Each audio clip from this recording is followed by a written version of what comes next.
you want to catch beasts you don't see every day, you have to go to places quite out of the way. You have to go to places no others can get to. You have to get cold and you have to get wet too.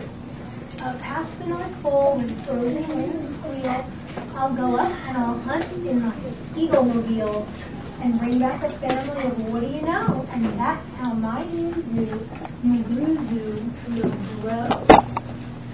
I'll hunt in the mountains of Zomba Matant with elders who all wear their eyes at a slant and capture a fine, fluffy bird called Custard, who only eats custard with sauce made of mustard. And also a very fine beast called the Mustard, who only eats mustard with sauce made of custard.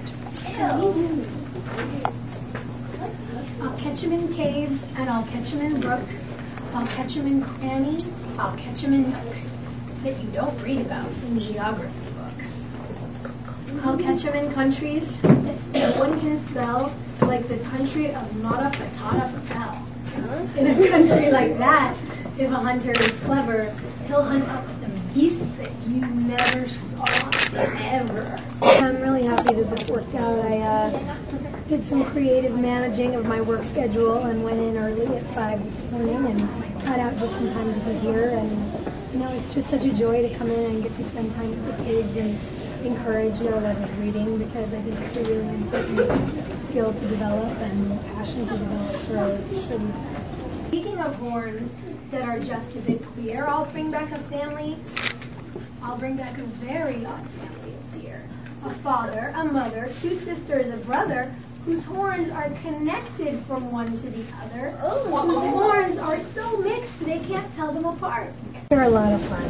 And it's great fun for me too. It's the sort of thing when you get to read stories. I spent so many years as a camp counselor doing this, and so many years before working professionally with theater, and that's really my job, to tell stories. So it's such a pleasure to be in there and be reading Dr. Seuss to the kids, and they get such a kick out of the rhymes and the interesting names of all the interesting creatures in the books, and it's so nice to see their faces light up and to see how happy a good story makes them.